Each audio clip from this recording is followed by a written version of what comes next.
Hello and happy Saturday, campers. I have already seen the chat popping off before we even got here, and that makes me extremely happy. Yeah.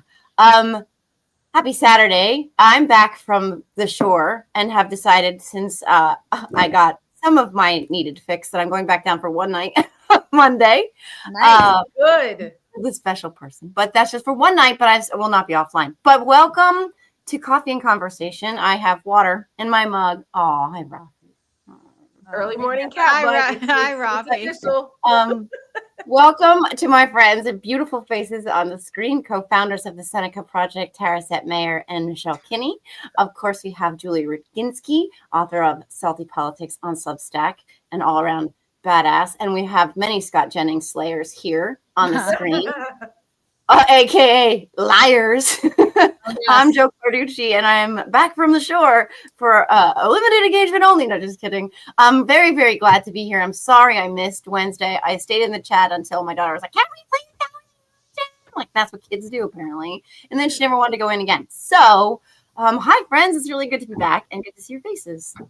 Hey, everybody. And so happy to see all these incredible people in the chat. It's like amazing that we've built this community on Saturday mornings. To that end, we have a little bit of it's not really an announcement. We're going to make an announcement in a couple of weeks. But in the meantime, we would love for people to start going over to subscribe to the Mayday. Is it the Mayday Network, Michelle, or just Mayday Network? Yeah, it's the Mayday Network. The Mayday Network on YouTube, because we are going to eventually down in the crawl, down at the bottom. Yeah, stop streaming this to the Seneca Project, and we're going to start streaming it into all of our individual YouTubes. Eventually, we're going to start streaming this just to the Mayday Network. Eventually, we'll also be able to do this over Substack, but we have an announcement we're going to make on that in a few weeks. In the meantime, we would love for people to just subscribe to the Mayday Network, because starting maybe next week or a week after that, but certainly by Labor Day, we're going to be streaming on YouTube just to that network. So I know. Just to be clear, it's just Seneca's not going anywhere. It's just we're just separating it because we're Seneca Project is doing political things, and Mayday is going to be doing lots of other things. Yeah. So just to be clear, they will still be in existence, just different priorities. And they will be a sister network in all things, and a collaborator and contributor in all things, and partner in all things to the Siren, because we need to lift all boats and each other all the time. That's how we do it. We work together. We help each other, amplify each other. So I'm very, very effing excited. Look at that. I said effing and not fucking. Oh, there it is. Wow. Julie's dad was I'm happy for a second. No, but I'm so excited because, and we've talked about this, guys. You all inspire me every day, but we need more women's voices and energy and advocacy and fights out there. I'm looking around so often, and women are really, and thank you to all the men who are allies and all of this, etc. But women are really leading the way right now. They're really kicking ass, and they're speaking truth to power in a different way. They're fearless. We are fucking fearless, and I'm so and we have proud. more to lose. Yeah, well, amazing. That's true too. Yeah, exactly. Fair. In the face of that, women led everything. We just do. And by the way, I was actually thinking about this. You mentioned Scott Jennings, Joe, but I was thinking about that more generally. It's really the women who push back on that bullshit all the time. Yep. It's never the men. Never. I don't know how many times I've been on these panels. I'm not just talking about him. He's a clown. But I mean, constantly, it's always the women who are standing up for this. And it's kind of interesting how women's voices, even in the progressive space, I feel, have not been amplified as much as they should be, which is why what you're doing with the Siren is so deeply, deeply important. It's what we are going to announce shortly that I think is also deeply important. But it's so important for women to lift each other up. And I'm like, guys, we don't really compete with each other so much as support each other and lift each other up, which I think makes us a little special in that regard. And we are going to continue to do that with all of you here.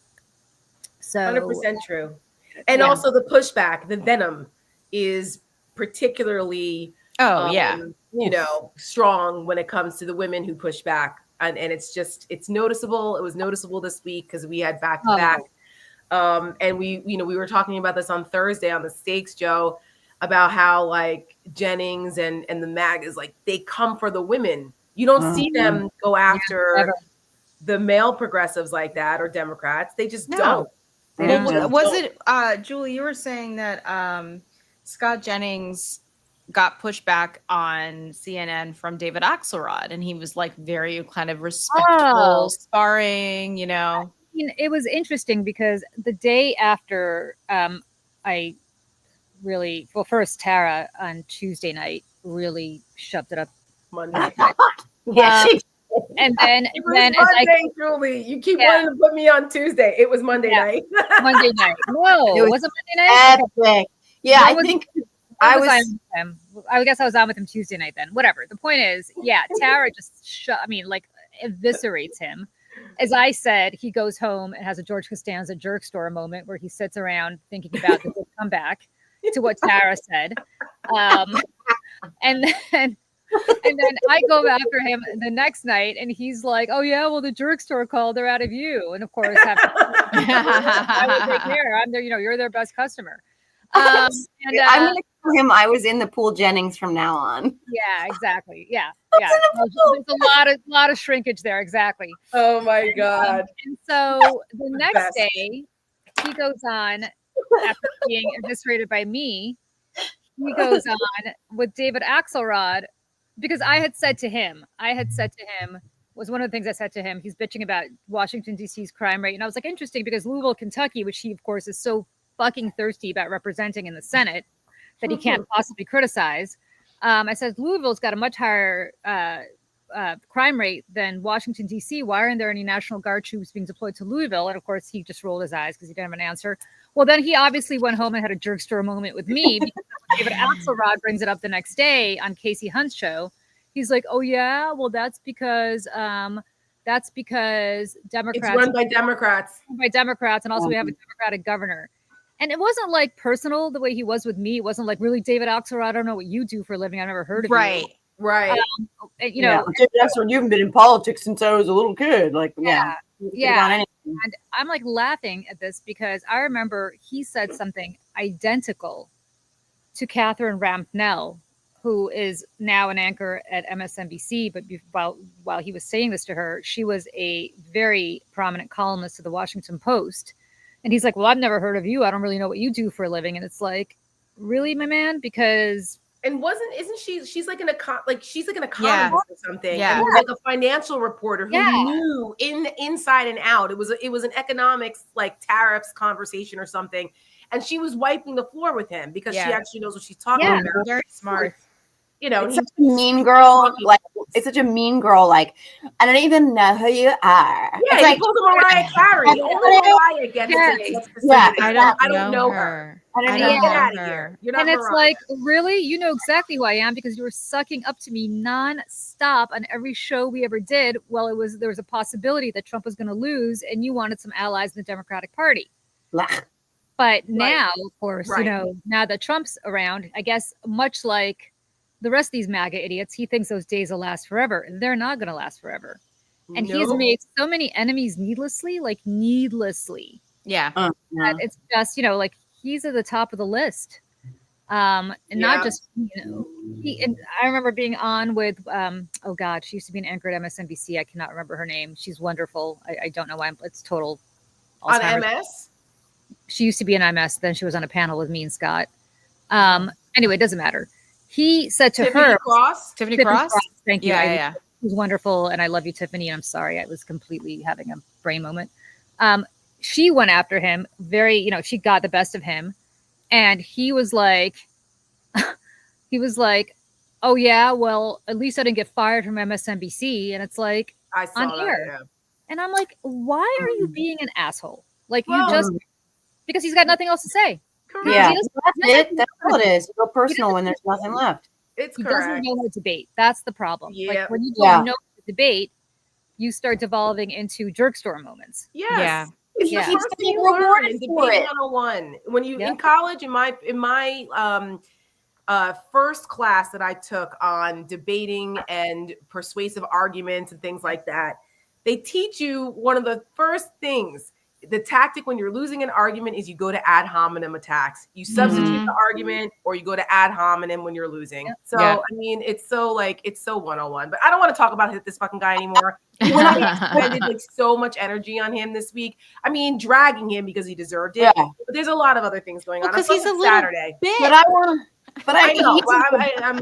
to talk about another little bitch though. That is into this. I want to talk about the other person that was on that panel that is fucking unhinged. And if you guys talked about this on Wednesday, I'm sorry because I missed it. But Jillian Michaels. What the fuck? Oh my! That chick has jumped the shark, and she was like, "Am I a racist?" Yeah, basically, like just owned being a fucking unabashed idiot first of all. And when Julie said something about, she was like, "Well, she has a black daughter." I know, guys. That's what I said. Who was it? I didn't know in the group chat. So was it you, Michelle? I didn't know that. She adopted a black daughter, and I was like, "Oh my god!" It doesn't matter. It's a get out moment. Somebody save that poor little girl. Because during sunken place. Because during that same segment, she was also going off on how the Smithsonian had the temerity to fly a pride flag. She's gay. I'm like, right? She's a lesbian. Her daughter. The reason the gender level shit. I know. The reason the Smithsonian was flying a pride flag was because it was Pride Month. Oh my God. Before the Trump directive that said they couldn't fly the pride flag anywhere on government property. But they can fly a flag with his face on it, like Ag had a flag with those big banners with his face on it. I don't even know where else does. We can talk about the Smithsonian because that shit scares me. Like that is Orwellian. That is records is erased. You know, all that matters is what they say. What the 2 and 2 doesn't have to equal 4. If they say it equals 5, it equals 5. But Jillian was like insane. And then I wondered. I said we talked about this. I wondered was she got so much attention for being insane? Well, CNN will probably have her back on. I mean, that's not the first time she's been insane. So, and they've had her back on. They've done this. Like, I don't want to make this into a bitch session about CNN again, because there's a lot of other things to talk about today. But, they're doing this as long as the ratings are still there. They're going to keep doing this. And that's the bottom line. The almighty dollar, really. And the thing, I think this is what like separates us from them in a lot of ways is like they're okay getting clicks and likes and attention for being insane and racist and for relitigating slavery, like all of these things. And like I couldn't live with myself ever doing something like that. Like it is one of my biggest. I mean, it's my Achilles heel, someone thinking I'm like a dumb asshole. Like, do you know what I'm saying? Like I couldn't walk through the world with people thinking that about me ever. And these people are proud of it. It goes to a larger societal problem that I often talk about that I think started in the 90s and really reinforced once. I go back to a very specific incident. I bring up the time and I'm dating myself, but all of us are here old enough except for you, Michelle. When Bill Clinton went on MTV and I was the vote panel, somebody in the audience asked him whether he wore boxers or briefs. I may have been 10 years old, but I do remember. It was on Arsenio. It was on Arsenio. Was it Arsenio or was the boxer? I thought. Well, there was also an MTV. The boxers or Rock the Vote on MTV was right. Arsenio thing was him playing the saxophone, which was like a cultural moment, which was fun. Yeah, that was the boxers and briefs thing. I always look at that as this is where we began making the presidency something that could be turned into a reality show, because we shouldn't give a fuck what kind of drawers the president of the United States wears. And the fact that somebody asked that, I always felt that was like a debasing of the office. And from that point forward, you had reality TV, you had, Jerry Springer, you had the daytime talk shows with all the crazy whose daddy is it and all that bullshit. People have been rewarded for the last 30 plus years for bad behavior.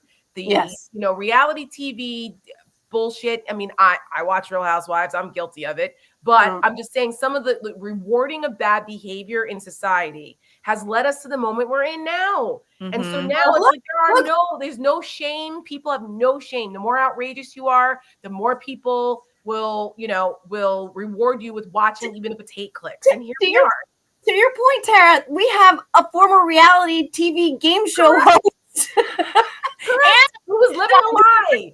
The Secretary of Hot Tub Sexportation is a reality star, and his wife is this big fucking news person on Fox, and she's a reality star. It's like Jeanine Pirro was on Fox. She's now the DC attorney. Like, this is all, it's all reality TV.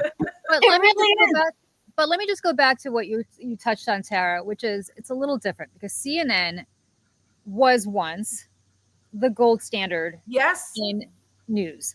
And when you have somebody like me on with Jillian Michaels and I say slavery was bad and a racist construct, which I thought was kind of a settled fact by now, and CNN giving somebody equal time to say, actually, no, I don't know if you know this, but white people didn't really oppress black people during slavery, which is literally what you said to me. I know.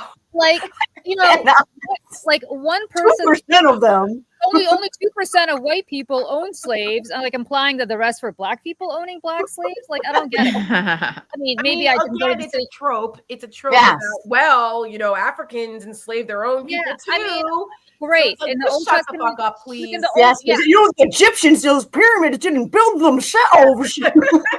So my point is, like, if I say the sky is round and somebody else on CNN says the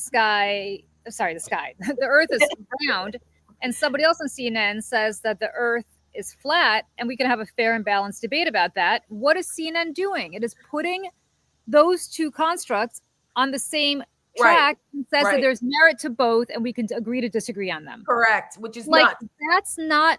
I'm sorry, like that's Fox. Like I used to always joke when I was on Fox, like we're gonna have a fair and balanced debate. Is Barack Obama the worst president of the century or the worst president in the last 200 years? We'll have a fair and balanced debate. Here, it's the same thing now. Like, was slavery something that white people did to black people in this country, or was it not? We'll have a fair and balanced debate. What the fuck? Right. Oh, we just didn't fight a whole war over it.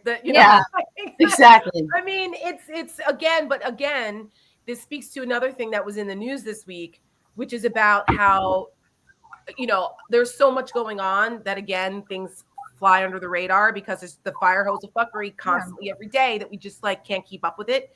But Prager University. You guys heard about this, right? PragerU. Yep. Okay. They've been around for a while. I wrote about them last year. Dennis Prager has been around a very long time. You all remember that I was in these circles for decades.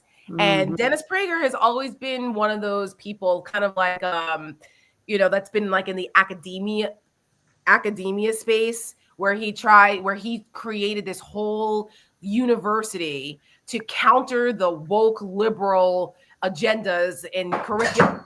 Roth, honestly, being a cat. Thank God he didn't. Did you knock over, silly?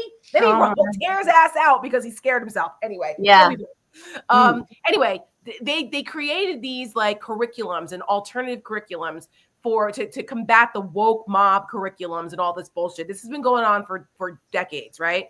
So he creates this fake university, along with Mark Levin was doing this too for a while. They do it with Hillsborough.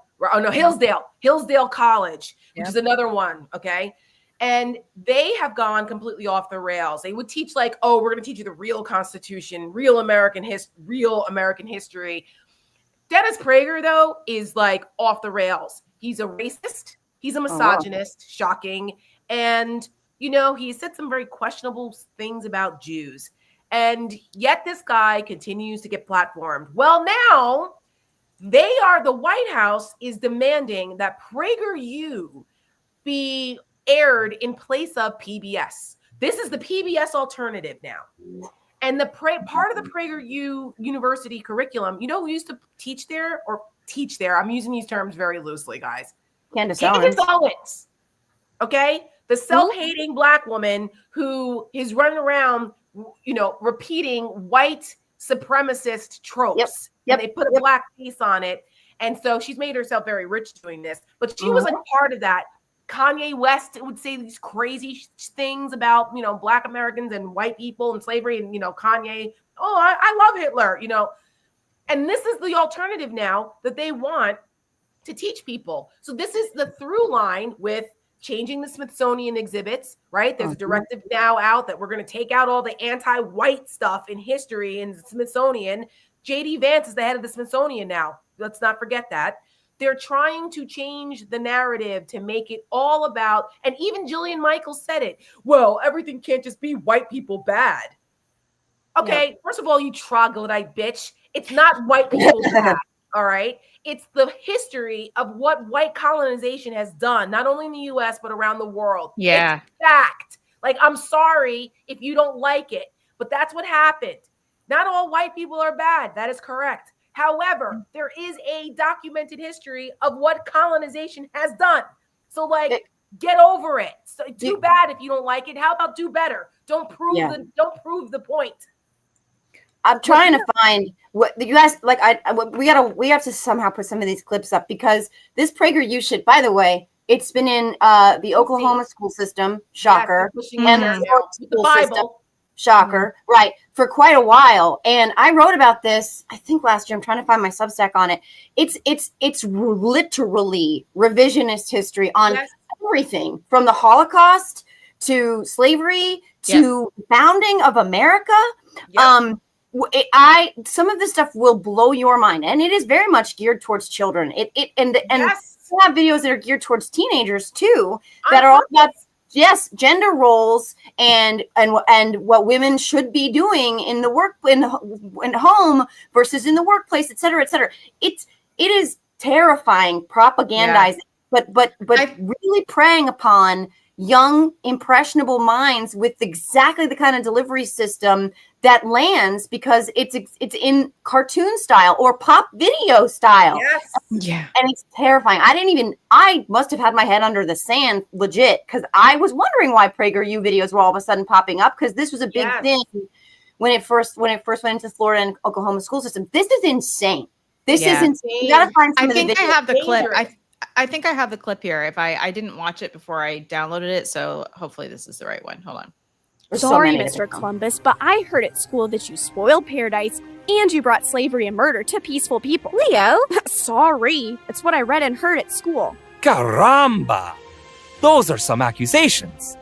The place I discovered was beautiful, but it wasn't exactly a paradise of civilization, and the native people were far from peaceful. But you just said the Taino were peaceful. They pretty much are, but there are other tribes who aren't. The Taino I had met had cuts and scars and bruises all over them. I asked why, and they told me about the Caribs, who are vicious, warring cannibals. Cannibals? Like they eat people, see. Whoa. Right? Hey, all the things that are bad in the world I come from, jealousy, lying, murder, war, it all exists in the land I just found too. But in Europe, we draw the line at things like eating people and human sacrifice. Some of the native folks from where I just left do those things regularly. So, these people in your time who think it was a peaceful paradise are misinformed. Or lying. Yeah, but what about slavery? You didn't deny that. Deny? No. Slavery is as old as time and has taken place in every corner of the world, even amongst the people I just left. Being taken as a slave is better than being killed, no? I don't see the problem. Well, in our time, we view slavery as being evil and terrible. Ah, magnifico! That's wonderful! I am glad humanity has reached such a time. But you said you're from 500 years in the future? How can you come here to the 15th century and judge me by your standards from the 21st century? I can't. For those in the future to look back and do this is, well, estupido. Estupido. This is what they're doing. Because he's Italian. Like, yeah, we know, right? That was such like a weird. I was like, "What is this muddled accent?" Before we just go, can I just raise one point of like historic privilege here? Christopher Columbus, who may or may not have been Jewish, ironically, was in service. He was Italian. He was from Genoa, but was in service to Isabella and Ferdinand, who in 1492, in the same year that he left to go find India and got lost and ended up here, or in Dominica, actually, is where he landed, were literally starting the Inquisition. They were burning Jews and putting them to the Inquisition. And if they did not convert, if they did not become what they call conversos, they were going to be killed. So to say that he came from a civilized society, as opposed to these savages who he found here in the New World. Right. I guess when he never heard of the Crusades. Burning people at the stake because they Yeah. did not believe in Jesus Christ, so much Right. so that there or were is there like, people were drawn and quartered, or Yes. like, I mean, like, are you kidding me? They don't. crucified Jesus on a cross. If you want to go back that far, that's pretty Yeah. savage. Yep. I can't. But guys, the point here that everyone who's watching this, I wonder how many outside of Oklahoma. I saw that we had somebody comment and say that they're battling this in Oklahoma. God bless you. And if there's anything we can do to help you guys in Oklahoma, please let us know, because this is dangerous shit. What they're doing, they're indoctrinating so many people, and this is how they do it with shit like this, and then make it. But they're smart and savvy. They're using our own technology and our own ways of communicating against us to make it more palatable. You put that looks completely benign, right? Yeah. Yeah. Benign. It's only when you lean in and you're like, wait a second. Well, it's because we know better. Right. Listen to some of their video titles. The Inconvenient for Kids, The Inconvenient Truth About the Democratic Party, Why I Left the Left, War on Boys, How to Embrace Your Femininity. They have a video of Frederick Douglass reassuring kids that our founding fathers knew that slavery was evil and wrong, and they knew it would do terrible harm to the nation, but they were forced to be patient. There's even a video telling kids not to feel guilty about using plastic. Okay, these are some. I wrote about this. My God, I'm going way back on my Substack because I first became aware of it, I think, because of Oklahoma. It is literally insane. And by the way, not accredited in any capacity, in any way, educationally. There's no educational verification, legitimization, none of it. It's just Dennis Prager deciding to rewrite history and whitewash and sane wash and like gender whatever history for kids, because this is the true indoctrination, friends. They talk about the left grooming and indoctrinating kids to be It's woke. always a projection. Always. You know what? Every accusation is a confession every time. This is fucked up that they want this to replace. They're going to fund this shit. Yeah. Yes. Well, You know what? and I was sorry. going to say we should show the PBS video, Michelle. yeah, well, we should, and we will in just a second. I just wanted to say really quick, like, this is all part of Steve Bannon's long game strategy to get crazy people to run for school board office, to run for local office, like on the ground. And this is the Moms for Liberty stuff. Yep. And this is why our side, I say our side, is just generally anybody who's not them. They play the long game and they listen and they get together, and this is the stuff that they are planning to do, and they are patient and they are not taking a day off. And so while the rest of us, we won an election, time to go take a nap. No, we cannot, because this is bubbling up under the ground every single day. And all of a sudden you look around and it's 10 years later and look what's happening.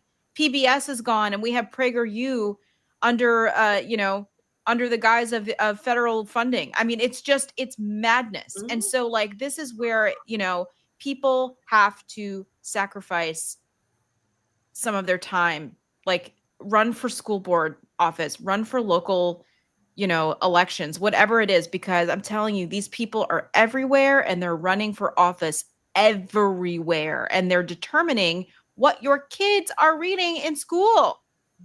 And we had successful pushback after the broken brain COVID school board thing, where we saw Moms for Liberty rise out of the absence of burned masks, because God forbid you care about public health and safety and protecting others. But there was this huge pendulum swing back in the next round. I saw it right here where they were banning books in the next town over. 2 towns over, and this crazy right-wing board went apeshit nuts, and the next election they completely swept them out because people do need to stand up and fight. But once they understand what's happening, especially when it comes that's a big part of it, right? Yeah. That's where we come in. That's where people like everybody in this chat comes in. We have to talk about it because then hopefully you guys will go and talk about it and the outrage will spread. And then we can actually do something. And it does start at the very local level. It does start at the school boards, 100%. It does. And I'm, oh, sorry, go ahead, Julie. Oh, the only thing I was going to say is the part that they constantly say is, you're making my white kids feel guilty. Like, I have a white kid. He's blonde. Like, he's pretty white. And he doesn't feel guilty. He just has an understanding of what was done. Like, nobody's saying, hey, to my son, hey, you're the reason that we had slavery in this country. Right. He's not. But certainly it is not a problem for him to understand what was done in the name of racial superiority by white people. It's just a fact. Why are we so embarrassed about this? The Germans have no problem acknowledging that the Holocaust was something that they did. Nobody. And they're not putting up statues of Hitler and his generals and saying, well, you know, no, it's actually illegal in Germany. Well, and that's not erasing history. That's they don't want to honor a fucking horrible, evil person that engaged in the Holocaust. But let me tell you something. It is what's happening in Russia. And that's where these people are drawing their conclusions. And one of the things about this, we can talk about this Russia thing for a second. One of the things that was the media completely missed yesterday in their completely delusional, thrilling, like, oh my God, we're gonna have peace in our time. We were never gonna have peace in our time. This was so predictable that I wrote a Substack yesterday morning about how this was going to go. And lo and behold, it's exactly how it went, because it's how it went. But one of the things that Putin did when he showed up, this is to the point of the PragerU and everything else, is he shows up and he says, as part of his remarks yesterday, and I was in the city of Magadan, and, you know, it's a great city and blah, blah, blah. And it's right here next to Alaska. And there's a reason that he brought up the city of Magadan, which nobody in our stupid mainstream media understood. But everybody in Russia understood. Magadan was the biggest gulag in Soviet times. When I say tens of millions of people perished there, it was so notorious that there are folk songs about taking a vacation to Magadan. Translation, you'll never see your family again, you will die. And the fact that he brought that up while he's kidnapping Ukrainians, castrating Ukrainian soldiers so they can't procreate again, sending children to PragerU type re-education camps from Ukraine, where they are now taught to hate Ukraine and that Ukraine was not a real place ever, and to basically hate their homeland, hate their parents, hate their country, is exactly what is happening, what these people want to have happen here, except for the fact that our media is too dumb to see the parallels. And they're not picking it up. We're talking, Joe, you did a whole Substack on this. We're talking about this today. But where is the media to say, you know what? This is fucking bonkers, Jillian Michaels. We're not going to platform you if you're going to say that Black people were not oppressed by white people in this country as slaves. Like, what more is there to say? Is nothing sacred? What next? The Jews weren't really oppressed by the Nazis? They wanted to. Well, I mean, that's where they're that's a huge part of the right wing. Nick Fuentes, I mean, was a guest at Mar-a-Lago. Yep. So was Kanye West, and they both basically were like, the Holocaust didn't happen. I hate Jews. Blah blah blah blah blah. And it's like, this is normalized, and yet the thing that was just crazy with that too is just like that. It's like the hiding behind the anti-Semitism stuff is like, oh well, we have to protect the Jews on campus because anti-Semitism. But these are the same people, the same man who's inviting Holocaust deniers to his house. It's wild. But I just want to show this really quick because this is, and you've brought this up several times, Julie. This is the children's book that Kash Patel, who's the FBI director, wrote. Plot Against the King. You can buy it for $14.99. A key player is uncovering one of the nation's biggest injustices, tells the whole story for the kids. Kash Patel partners with Beacon of Freedom Publishing House, an imprint of Brave Books, to bring a fantastical retelling of Hillary's horrible plot against Trump to the whole family.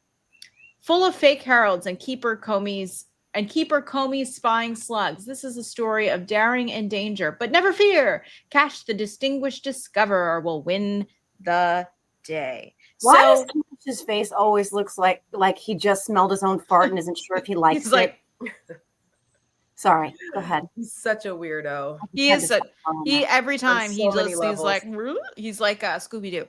But like you have a butt plug in, and then like I don't like it. Sometimes it just sneaks on up in there. It's just getting moved around. Yeah, it's very possible. Sorry, sorry, Dad. But with that said, sorry. I do think that we should show the PBS video because I think a big difference here, and while their child indoctrination of American youth may be successful, we don't know yet. Not if we can help it. Not if we can help it, but they will never be able to match the feeling that PBS has given us as children, as parents, in not only teaching our kids ABC 1, 2, 3, but values and what it means to be a good person. So I'm just going to play this Mr. Rogers video that we put together a couple weeks ago.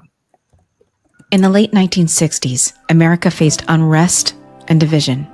But even then, some things still mattered, like protecting children and the stories that shaped them.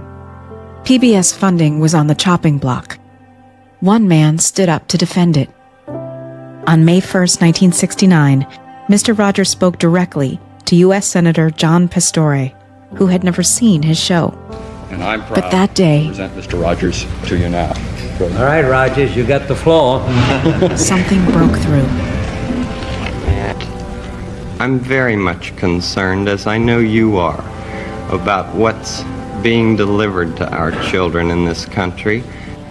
We deal with such things as getting a haircut, or the feelings about brothers and sisters, and the kind of anger that arises in simple family situations.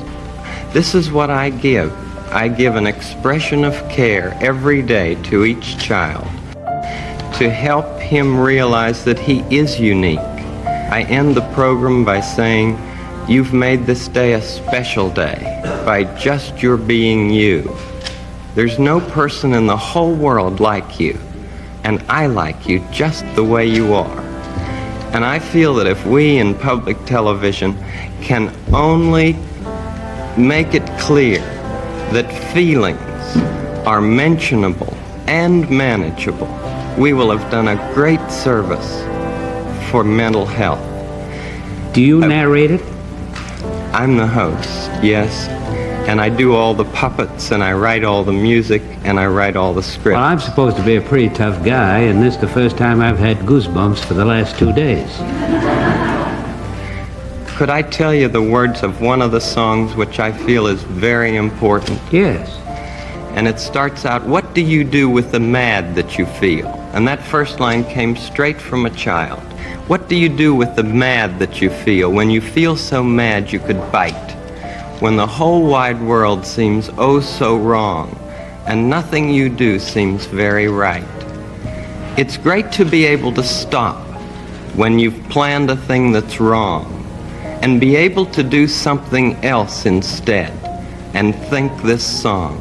I can stop when I want to, can stop when I wish, can stop, stop, stop anytime. And what a good feeling to feel like this. And know that the feeling is really mine.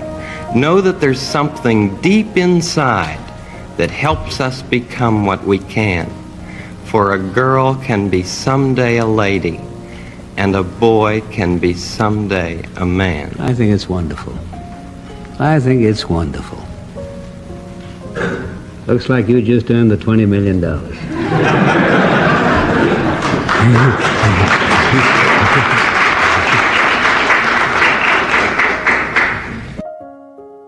55 years later, Republicans voted in the middle of the night to gut PBS children's programming. Not because we can't afford it, but because they've forgotten what really matters. Fred Rogers didn't just defend public television. He defended our childhoods and the soul of this nation. And in the end, kindness won the day. What happened to the country that raised us on Mr. Rogers and Sesame Street? And what do we do with the mad that we feel when they rip away our magic? Love is at the root of everything. All learning, all parenting, all relationships, love or the lack of it.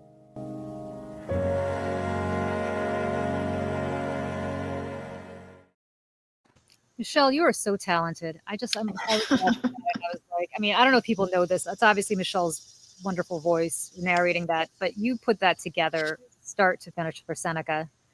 And it's just, I'm blown away by you. That's all. Thank you. Yeah. That's very, very kind. Thank you. Tara sent that to me late at night before it was out.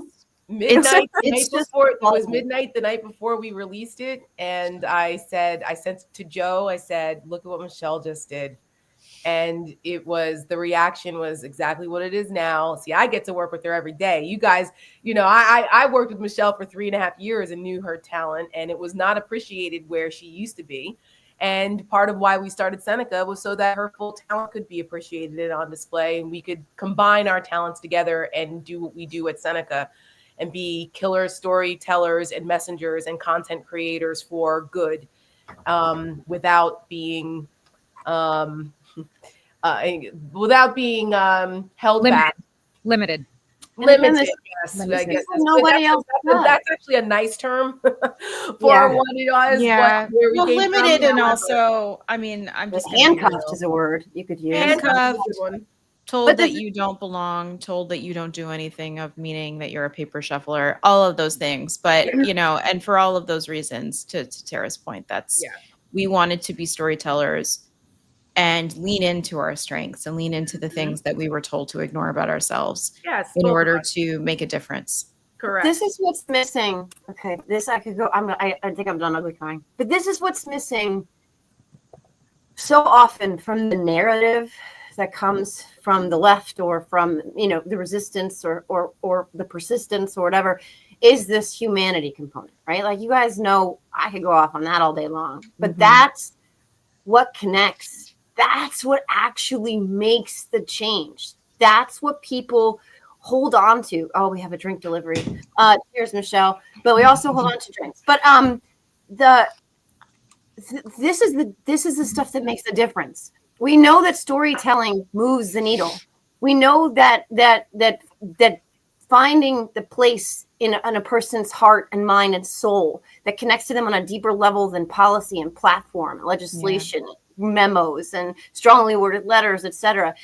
It's when you put your heart out there and you allow yourself to be vulnerable and share your truth, that other people feel seen, and that's what no one else is doing. And that's what Seneca does so well. And I swear to you, I've said this a million times. You guys know that I don't work with Seneca for Seneca. I don't get paid by Seneca. I believe in what they are doing so much that their ads, that one and American Girl in particular, but all of them, but they are life changing and they are conversation changing and they are needle moving. And we need more of that. We need to encourage and fund and amplify more of that. And I'm so proud. Like, that video, every time it gets me all the places.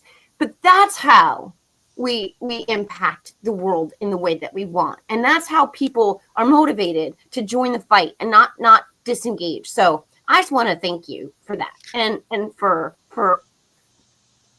ugly cry time.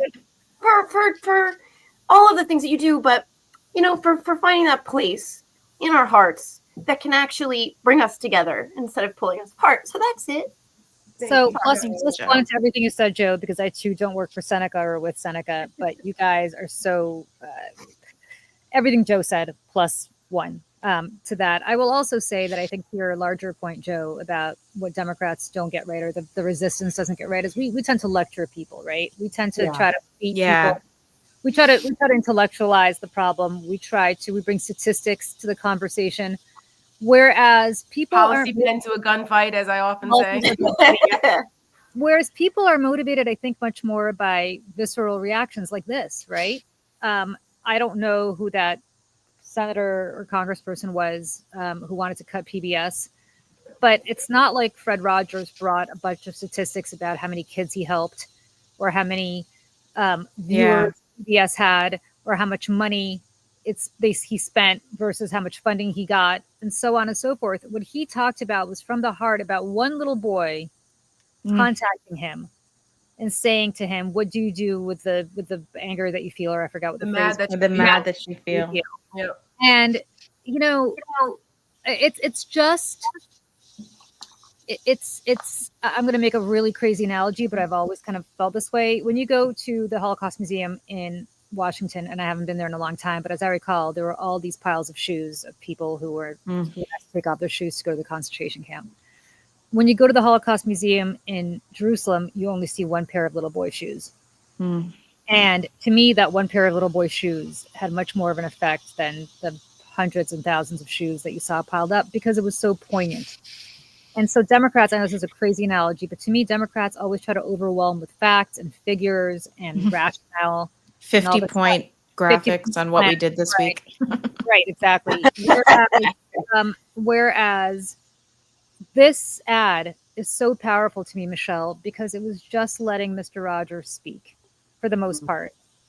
And then, of course, at the end, the wonderful pictures of him with all these different kids of you that you put up there, which I thought was also really powerful. But I think that's a lesson to Democrats. If anybody's watching this who's in my line of work, who does this for a living, like that's actually a very powerful message that I think we all need to bear in mind when we cut ads for Democratic candidates or Democratic causes. That's how you do it. Like Michelle, ironically, I don't even know that you and I have had this discussion before. Like, I actually want to show that ad to people to say, this is how you should do it, and hire Michelle. And it's not even overtly political. That's the part too that like makes it people want to engage with it. Is that so?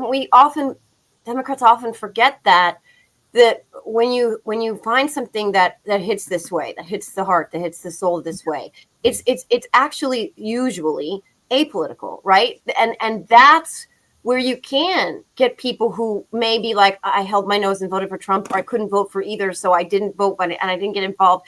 But you hit them on this human level where it's not like somebody's hitting you over the head with politics. Yeah.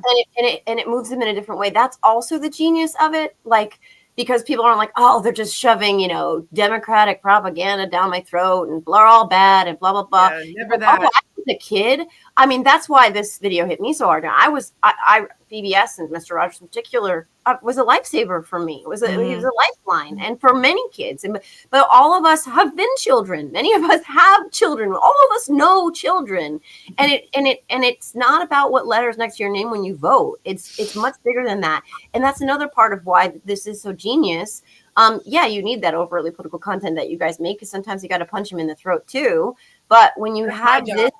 Yeah, exactly. When you have, that's like, and it's good cop, bad cop kind of, but that's successful. But that's you. But when you have something like this, I think you're right, Julie. I think this is the perfect example of how you do it. Not every ad should be this way. There's a time and place for it. But it's true. And the thing about this and why Mr. Rogers and PBS was so powerful for folks is because there's a certain amount of decency that there was no political motive behind. I mean, just teaching kids to be decent and to be accepting and to be good and to acknowledge the things that kids go through or the questions they ask, including the photograph of the Black soldier. And that was also important because of the time that we were in and the way that military was treated coming back from Vietnam, and particularly Black men and women in uniform, no women really, men in uniform. That was a really powerful social commentary because of how mistreated they were as well. In the context of children accepting them, it's like children aren't born like that, right? They're taught to be. Their children are not born to be racist or to hate. That's not inherent. Right. And there's a reason why I chose that clip in that with the Officer Clemens 2 times, because Mr. Rogers invited, and he was an actor, I can't remember his name, but his character's name was Officer Clemens, and he invited him on the show in 1969 when the pool, the segregated pool policies there was a lot of this going on in the United States, and he wanted to break down that racial barrier with his audience of children by inviting him into his backyard to wade in the pool with him. And so kids would see See, that it's okay. This is okay. This is okay. And he did it again in 1993. He did this twice on his show. And like this is like it's the subliminal message of kindness and acceptance that permeates and gets into your DNA, and it stays there. And I think that, you know, like that, it's just, we were all raised on that. And I think that, you know, that's why we see the world differently than some of these other people. I don't understand. And I, as an adult, still watch PBS for the arts and performances. I mean, people know that Michelle. Great performances, right. Michelle comes from a theater background. There were times when Michelle and I would text her and say, "Oh my God, are you watching great performances? Look what's on right now," or the Broadway features they would put on. The other night, for the first time, I saw the notification on the screen about how PBS is going away. Like PBS is losing its funding the federal government has removed all funding from PBS starting September 30th or October 1st or whatever, I think when the fiscal year starts. Please send in donations, blah, blah, blah. It came across the screen while I was watching Ray at Royal Albert Hall in London. And Ray, if you guys don't know, she's amazing. Extraordinary talent. Extraordinary. I saw her for the first time on the Grammys, actually. And then I was like, oh my God. I texted Michelle. I was like, who is this? I know. I was like, I've been listening to her for a while. I love all these British women. Welcome to the club. I was like, oh my God, she's extraordinary. But anyway, introducing her with a full orchestra behind her at Royal Albert Hall in London. She actually stripped down to her drawers to perform a song about body shaming and about being, and her sexual assault that happened to her. I mean, it was unbelievable to see this. And I was like, oh my God, that's an instance where it wasn't gratuitous. The point that she was so uncomfortable, the point that she was making was that you have to put yourself out there in order to talk about what's happened to you and not be ashamed by it. To do it in that environment, oh my God, was amazing. Anyway. Yeah. Well, these are the things you wouldn't see. You wouldn't see them anywhere else. No, PBS shows those you things see it on PBS. And like last night I was at Wolf Trap going to the opera. I saw Carmen. And my mom was there with me. It was my mom and I, my parents and my husband, and we were there. My mom looked over at me, and because we were there, my mom had been taking me to performances since I was a young girl because she was in the arts. I mean, she was on Broadway and in music and instilled that in me very young. And she looked over at me, was a little emotional, and kind of just like took my hand, because here we are at Wolf Trap watching Carmen in the opera with. It was amazing and in different outside with the elements. I mean, there's something about experiencing theater in the elements that's really amazing. And I said to her, I said, Mom, this is because of you. You taught me to appreciate this as a kid. I mean, Wednesday, where was I Wednesday, guys? I was at the Cross Men at Work concert, jamming out. And then Friday, don't blame your mom for that one, Cal. Oh no, don't blame her for that. Don't blame her. And I said to my mom, in the same conversation, I said, Mom, Wednesday was Toto. Today was Cross Men at Work. Today is the opera. And I said, that's all because of you. Because you taught me this. And she was like, oh my God, because we're a bunch of saps. But this is this is real we're not the only ones. I'm not the only little girl who had a single mother raise her at, 21 years old, that introduced me to the arts at a young age to appreciate all of this, where I can go from Tchaikovsky to Toto if I want, from Bizet to, Ray if I want. Because of things like this, and it's accessible. Accessible, it used to be accessible, and they want to take that away. And especially if you can't afford to go see these things in person, or you don't live anywhere near something like that. I mean, it's like way that we get to see these things and experience them, and start to develop hopes and dreams as children, and the life that we want to have. Right, and it's some woke mob liberal, right? Yeah. That's some liberal woke mob.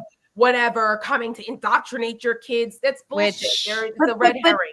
But it's also this backslide. It's not even a backslide. It's like it's a cinder block tied to our ankles in terms of decency, right? Like we are seeing from up on high, this rotten fish, that is rotten from the head down. That decency, empathy, compassion, inclusion. What? Oh yeah, they should name it after your mom. Oh, that's sweet. Once we get the keys back, we're doing all this shit. But look what they're modeling for our kids, but for everyone, for a society in general, in terms of indecency and depravity. I mean, we have at the top of this fucking shit pile someone who mocked a disabled reporter, someone who mocked a stutter, someone who attacked a teenager for being an activist, someone who, after lawmakers were slaughtered, didn't even feign to call. Someone who disparaged a deceased POW war hero to the point where he demanded that the flags that were being flown at half staff be returned to full staff, demanded that a ship bearing his name be blocked from his view. Talking about John McCain, for those who don't know, that's true. Trump did that because they didn't want any John McCain anything honoring him when Trump was president. So just think about what they are all not only modeling but embracing, and you can take it everywhere from the mocking and the bragging about sexual assault to the disparagement and degrading treatment of Vladimir Zelensky. Compare and contrast that, by the way, with the filleting that he just displayed in what he has consistently called Russia, including on Fox, Sean Hannity last night. Motherfucker. Word of the week, by the way, Joe. Word of the week. Filleting. Yeah. I used that word on Scott Jennings, and apparently, heavens to Betsy, these same MAGA people could not believe how crass I was being. I'm like, really? It's just locker room talk, my friends.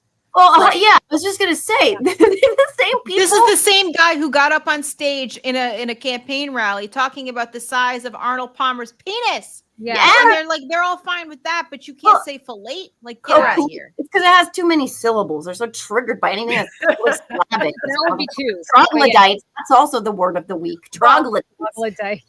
Yeah, but seriously, and as a mom, like as a human being, but as a mom, this like fucking degradation of a basic humanity, of basic decency and respect for others, it pisses me off to no end, because I know what I teach my kids at home, but I am sick and tired of the other little fuckheads who show up at baseball using racial slurs and the R slur, which, by the way, that one, as a former paraprofessional who worked with autistic preschoolers, that R word, man, it sends me to another place. Instant block, by the way, any of them. But I see 15-year-old kids on my son's baseball team who use these words because it's cool now, because that's what they do. And this shit is permeating our society, and it is impacting and getting into our kids' brains.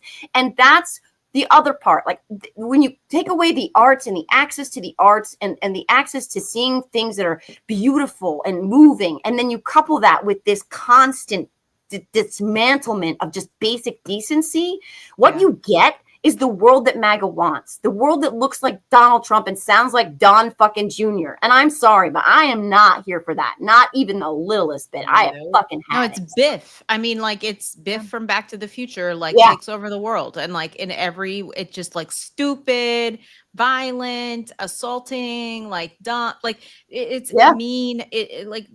I could go on. What drives me crazy is, and I think we talked about this in our chat yesterday. I saw that too, Norma. Norma, you're right. That is correct. Yeah, it was. That is true. So, and Tom Cruise has his own issues, but good for him. I was like, Tom Cruise may be crazy, but he's not stupid. Yeah. And so like, Tom he can Cruise only originally, Joe, it's reported that the Sly Stallone Kennedy Center honor was originally offered to Tom Cruise and he turned it down. Wait, Sly Stallone's getting a Kennedy Center honor? Yes, you were down the shore when this was announced. You didn't see the announcement? No! Oh my God. Trump is going to host it. Oh, yeah. He called it the Trump Kennedy Center honors, said that he's always deserved one and wanted one, and now he's going to get that hosted. Okay. God. And it's Sly Stallone, George Strait, Gloria Gaynor, because they had to throw somebody black in there. They actually didn't have to. I find it interesting that they did. I think this is more that these are all songs from his playlist, but they listen, they're still cognizant. They've got to show that, see, we're not racist. We're going to throw a black person in there. Who else? Who is it? Sly Stallone, George Strait, Gloria Gaynor. Who else? Like Andrew Lloyd Webber, because he loves cats so much. Right? Michael, the Phantom of the Opera. Michael Oh Crawford. God, Michael Crawford. Right. God, yes. There you go. Yes. Yeah, you were close. Phantom of the Opera. Yeah, close. So yeah, and Trump, really again, Trump is going to host them. No, really, not really. Really? Yeah. I want to go back to the beach. Disaster. I know. Anyway, I'm sorry. What we talked about that drives me crazy It's the TV show. Is that I think it was Gavin Newsom who said that Greg Abbott in Texas is rolling over for I want to Trump. talk about that. Yes. And all of a sudden the MAGAs went crazy. Oh my God, Greg Abbott's in a wheelchair. How dare you? How politically insensitive. And Gavin Newsom had a great answer to that, which is stop being so woke. Yep. Yes. You'll get over it. Get over it. Yes, folks. 5G check. Cry harder, right? Like, Yep. Well, shout out to Gavin Newsom's comms team, who we just found out yesterday is women. Women. Yep. He's been and a Latina killing it on social. If you guys don't subscribe to Gavin Newsom's Twitter, you need to. It is cap stuff is cracking me up. Outstanding. They are trolling Trump in Trump's own voice and style, and we found out yesterday that it is women. Did you see, and I have the screenshot, I can send it to Michelle, but did you see the tweet? Okay. So a California Republican said something, I can't wait to hand a defeat to you, Gavin Newsom, on this, the special election. I can't wait to hand a defeat. And you said it to me. They put up the news headline of that rep getting caught masturbating. And they said, so "You're not going to hand us anything. You're going to hand us anything. Hand us anything." Great. It was great. It's great. I mean, and look. I want to talk about this. I want to talk about this really fast. I know we're over, but I do want to talk about. Look, I have a love-hate relationship with some Gavin Newsom. Okay, I know that is all do. Fact, we're right? all in the same boat. It's like my guilty pleasure, but like it's like that bad boy in high school that I was out in high school. He's a scoundrel. He's Han Solo, right? Like you're like, I don't want to like you, but I like you. Right. Okay, but because he keeps showing the fuck up and meeting the moment, and that's what we need right now. And I gotta say, like he doesn't give a fuck. I know that this man swears more than I do. I swear to God, I've never heard anyone swear more than I do. He does, because I was on a call with him. Hunter Biden, I think. Oh, maybe, and we can talk about that too. But he said, look, I got kids. That's it now. That's what this is about. I have children who I need.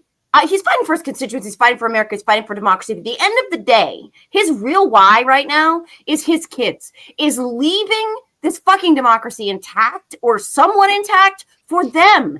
And he's put his own money into this. And he is literally fighting in a way that we need the entire party to show up and fight like. And if they can't, and if they won't, hi, Chuck Schumer, step aside. Just step aside. If that's the case, Joe, then he should probably not let his son hang out with Charlie Kirk. Because that was his son hang out with Charlie Kirk? You not remember when he interviewed Charlie Kirk? And I knew that. I knew. That pissed me off. No. My son wanted to meet you, and like. Oh, I didn't hear that part. Yeah. I was after him for Charlie Kirk. I was on Smirconish about that shit because I remember. I was fucking pissed. I was, and we should have been pissed. And he hates Charlie Kirk. That's the other part. He got a lot of things wrong. Everybody we'll give him some grace. I'll give him some grace. He's got some good advisors, I hear, that have helped him change course. And since then, it's gotten better. Well, I just want to throw one of these up here because they're really funny. This was a few days ago. All caps, of course, because this is how Donald Trump writes on Truth Social. All caps. Right. Donald Taco Trump, as many call him, missed the deadline. California will now draw new, more beautiful maps. They will be historic as they will end the Trump presidency. Dems take back the House. Big, beautiful conference this week with powerful Dems and Gavin Newsom, your favorite governor. That will be devastating for MAGA. Thank you for your attention to this matter. It's great. And he's one after the other, like this. Final warning, Donald Trump, maybe the most important warning in history. Stop cheating or California will redraw the maps. And guess who will announce it this week? Gavin Newsom. Many say the most loved and handsome governor. Have you guys seen the meme? Wait, Michelle, you got to put this up. I got to send you this meme. Do they have? Did you see that they can we put talk up about Arnold Schwarzenegger for a second after we're done with that meme? Because in New York Did you Times see that they put up the fake Time magazine cover with Gavin Newsom with the No. on? Yes. Yes. But here's Okay. the deal. Arnold Michelle, I just put it in the chat. Oh, my God. My eyes watering because Rafi's tail just got in my eye now. Oh, no. Because he's on my lap. Because he's on my lap. Oh. He's on my lap, and his tail just so that's why I'm wiping my eye, everybody. Well, this is what the left is doing. God bless that we have something to. The thing about this is it's actually more accurate. I know. We're like version of this. Oh my God! Wait, look at his hand is grasped. Love it. You can see the vein in his arm. Oh my God! But like, and it is not that far. I mean, I think most of us have probably seen him in person. Look, I sound like a cougar, but he's a good looking man. He's a good looking man.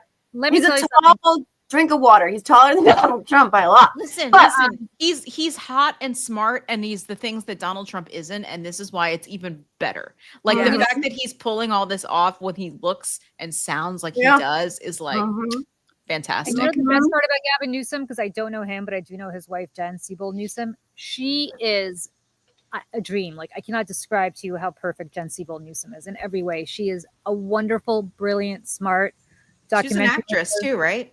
She was. She's a documentary maker now.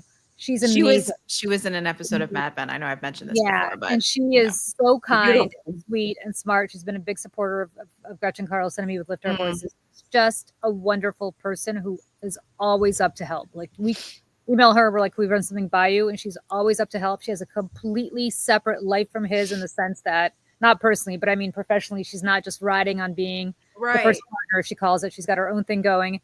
She's fantastic. Like, the best asset that he's got is Jen Newsom. I'd love to talk to her. Yeah, shocking that he was married to talk to her.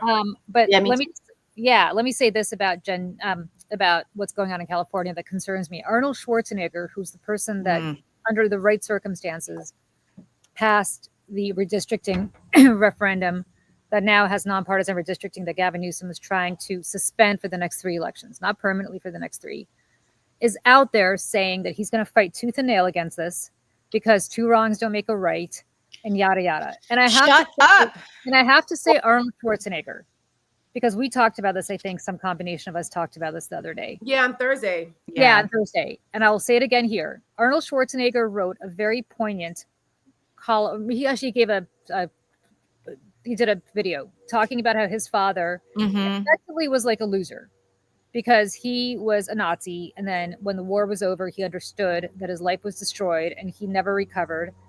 And he just died a miserable, embittered man because he went down the very wrong path of supporting Nazis in Austria in the 30s. And then everything else stemmed from that.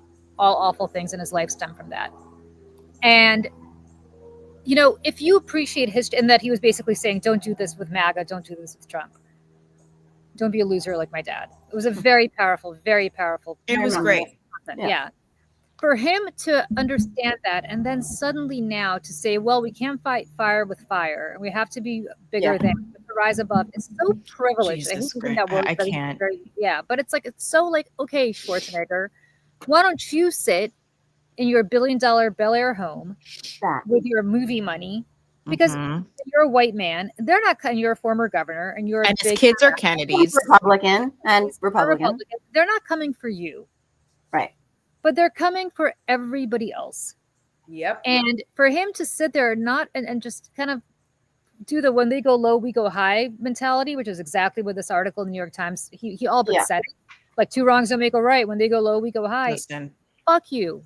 Sorry, Dad. Not now. Again, we say all the time, you got to play the game you're in. Yes. And that's when, listen, I feel Arnold Schwarzenegger. I'm being like an institutionalist and you don't want to do this because then they're going to do it back, blah, blah, blah. But not now. There's a time and place for when you have to kind of throw the old rules out because you're playing against an enemy that isn't in like a good faith opponent. That's the end goal. As institution is and like respecting institutions and abiding by rules is the end goal. But like you can't use that to get. You can't use that when the other side isn't doing that. That only works. They're exploiting the rules and the institutional norms. Yes, if Arnold Schwarzenegger fight back.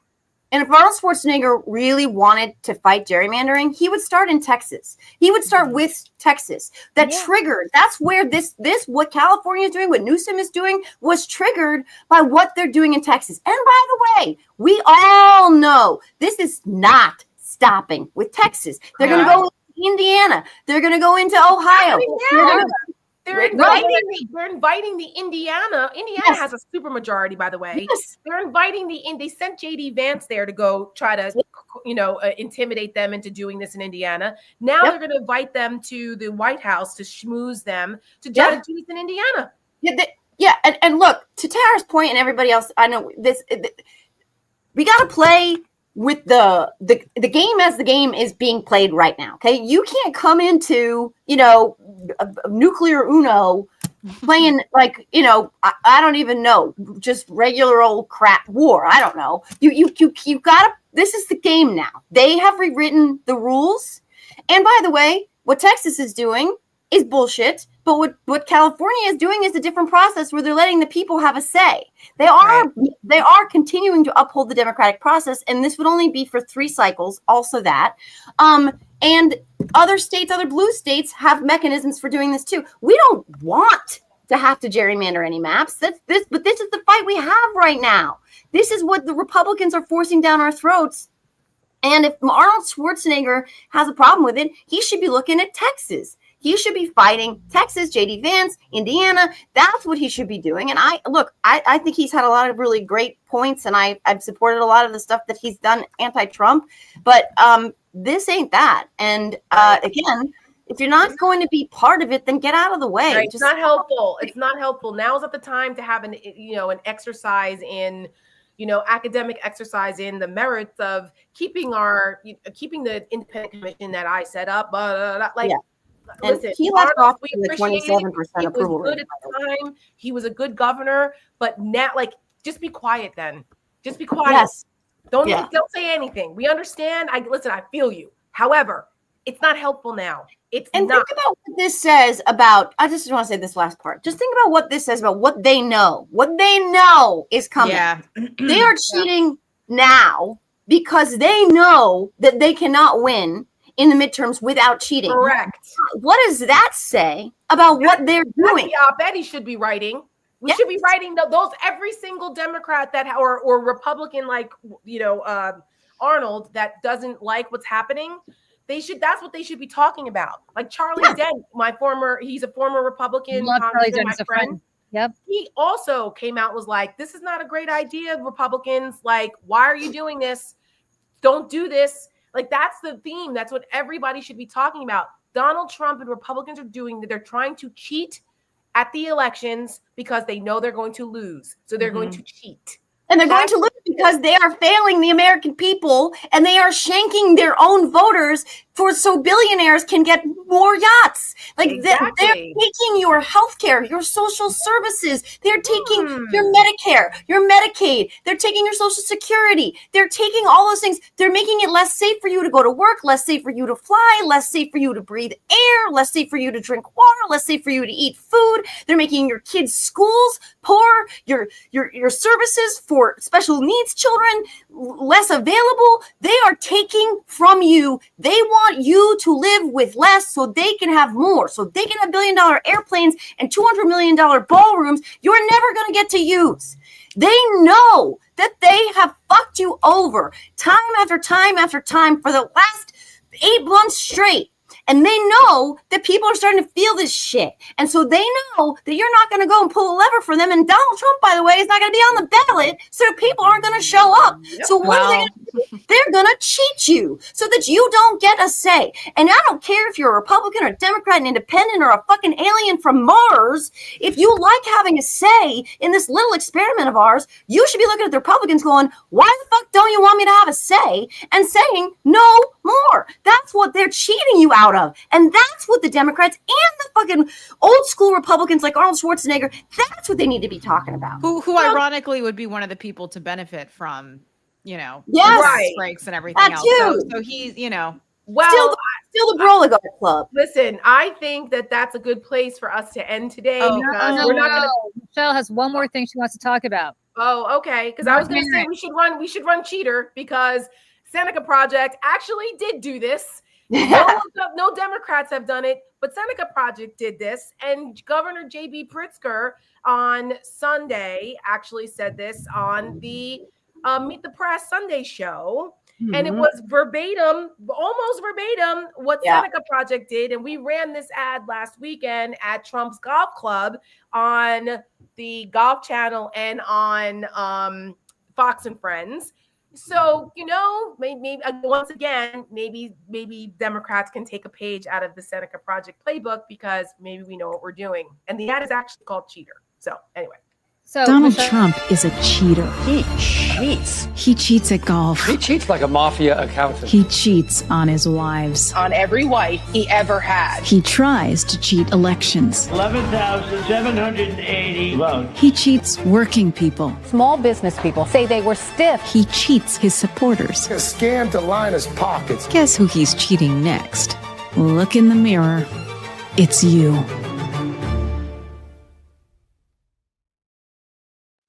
Another brilliant on. Sorry, Michelle, I forgot about your Mark Maron thing. And by the way, JoJo didn't her rant just now had nothing to do with Cheater. It didn't. As she was saying it, I was like, we got to play Cheater. Yeah. What you just said. Well, I messaged the group chat this morning and I was like, I just want to make sure that I leave a few minutes to talk about Mark Maron this on the show today because he's one of the people out here. First of all, if you don't know who Mark Maron is, he's a comedian. I didn't. In fairness, and I would say that he's probably the closest thing to a George Carlin that we have right now.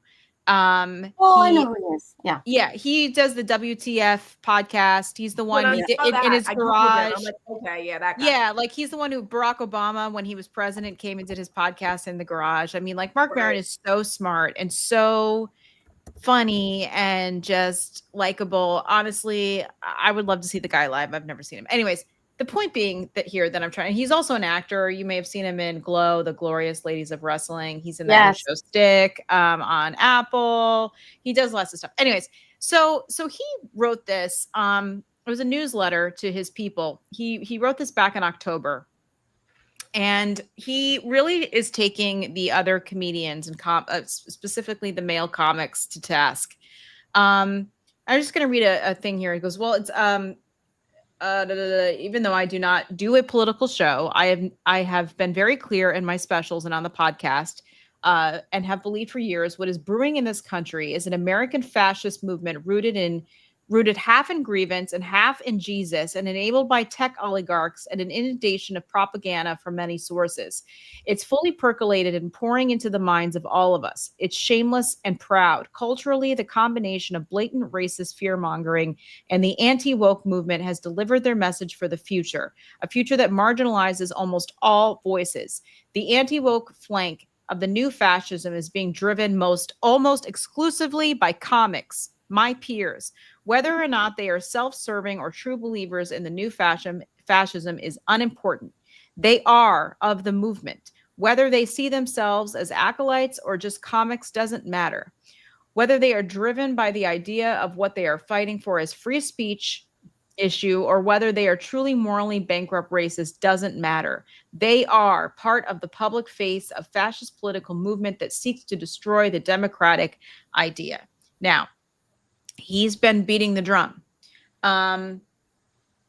Here's again, October. This Daily Beast did an article about this. And then, hold on, where's the other thing that I pulled here? Where is it? Well, it doesn't matter. Anyways, he's been going off and off and off and off about this. So he had a moment the other day with Howie Mandel that I thought was great. I'm going to play this. At this point, it's being hackneyed. You know, to be in a club where, you know, I walking down the hall at the comedy club and, you know, in one room, someone's doing their bit about trans people. And then I get down the hall and there's someone on stage going, well, I guess I got to do my bit about trans people. Like, no, you don't. You don't. It's hack now. I mean, you know, you guys got the freedom you wanted. You can now say whatever you want. They're defeated. Their rights have been denied. The policies that you guys encouraged with your stupid material are now policy. And now, like, you know, half the people under the umbrella of anti-woke, we've lost a tremendous amount of democratic-leaning ideas and movements. So whether they knew it or not, that's what they were spearheading. So now it's reality, and you want to still keep kicking them? Go ahead. I don't know that the comedians have had that much power. Are you out of your mind? No, I'm being serious. Joe Rogan. I'm not going to. No, go ahead. Go ahead. You know, you can't separate. Like, if the movement is like, you know, we're being censored. No, you're not. You're not. There's no constitutional censorship issue with your free speech. You say things, and in a democratic shit show of an environment, you know, like Twitter or whatever, there's cultural pushback, but that's a specific issue. To frame it as some sort of free speech problem was a misdirect. It wasn't. It wasn't a free speech problem. It was that people were getting cultural pushback. That is not a constitutional issue. No one was being put in jail for saying anything. That's a free speech issue. But my problem is you're going to start talking about anti-woke, and that's going to be your point of view. That's going to be your ideological, you know, grounding for what you do. Okay, that's fine. But why does it have to be the same four things? You know, it's like they talk about the same shit. And I don't know a better definition of hack. I mean, after a certain point, it's like, you know, what juice does the word really have? How much do you have to give trans people? You know, what is your big problem with gay people? What's your big problem with women? It's like, what is this, 80s again? Yeah. So I love him. And please go watch the special on HBO. It's great. And I just, it is refreshing. This is just from June. Mark Maron tears into MAGA comedians. I hope you're happy. I hope it was all worth it so you can say the R word again.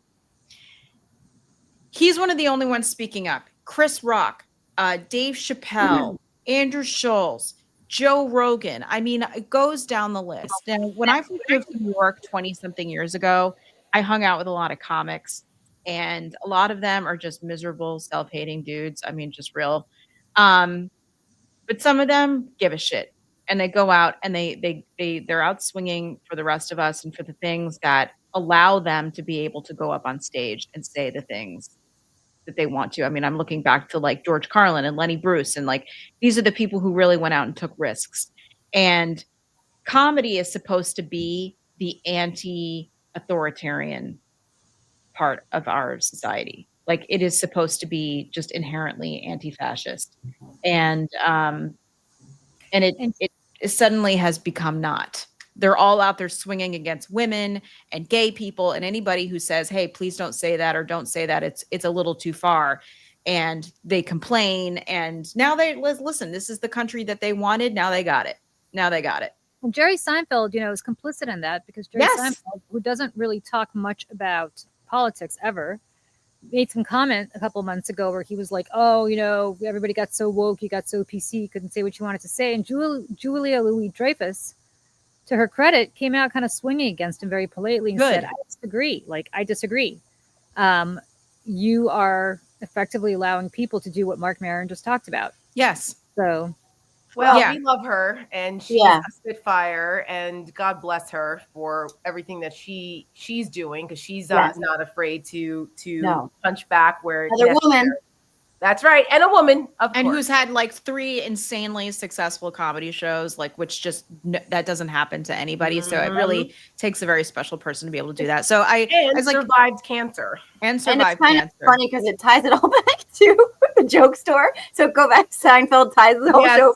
That's right. It all comes full circle. So right, and I'll just say this, Michelle, there are a lot of, like Mark Maron, there are a lot of comedians out there and funny people out there right now who are really rising to the moment, and who like the South Park guys, and thank God for the Onion too, and they are true heroes in this moment. And Julia Louis-Dreyfus and others, and comedy is catharsis. And so I just wanted to say that, like, kind of like goes back to the joke store, but like actually funny jokes. Yes, and it all ties into the same thing that we were warning about, why Trump wants to come for the arts. It's all of it's related, and so together. and I listen. South Park.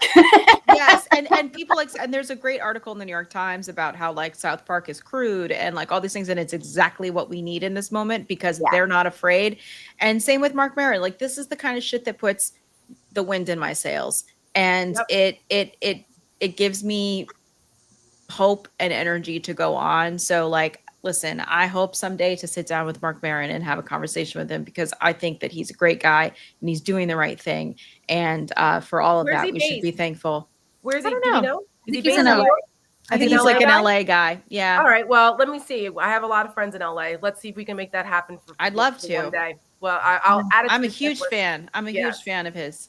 Well, I want to, on that note, to say one last thing about heroes. You know, we have so many of you, and we're at like 11,000 people almost watching today. Yeah. And there's a community in our group chat, and we love you guys. And I want to say something about Robert Carr, who is one of the super fans, who is in all of our chats for Seneca, for Over It, and he's been battling cancer. And so he is, I saw him say that he has some more testing, and hopefully that he'll be able to ring that bell after his next test. And I just want to say thank you to everyone who's been supportive of him and for this community lifting him up, because he's been going through this. And we hope you can ring that bell, Robert, and make sure you tell us, and we will be sure to congratulate you. We're all praying for a good report for you. So I just wanted to give a shout out to Robert. Yeah, I'm glad. In our chat, and wishing him the best. For sending you good vibes. Praying for you, Robert. We're really And also, I wanted to say thank you to a lot of you who have been supporting Seneca and continuing to donate for us. Thank you. Special shout out to Eric, who's continued to be an incredible supporter of ours, and his generosity has just been amazing, and it's helped us to continue to make our content. Yes. And to everyone that's been supportive of us, because we survive on your generosity. So thank you guys. Thank you to everyone for joining us on our Over It Saturday Coffee and Conversations. We got extra cat butt today. Rafi was he's right here. Here's his tail. He's right here. He's with us. We're all together in this. And thank you guys. We will see you. Make sure you like and subscribe to Mayday Media Network, as we said earlier in the show. It's the Mayday. It's the Mayday Network. The Mayday Network. Mayday Network. We had to. There was another name like that, so we had to Mayday Network it. Take out the media. But go and like and subscribe. We put the link in the chat, because we will be moving the show over there in a couple of weeks. So we want to make sure that you all follow us and continue to hang out with us on Wednesdays and Saturdays. And there may be some more coming. So stay tuned for that. Have a great Saturday, guys. And we'll see you on Wednesday for Over It. Have a good weekend. Bye. Bye.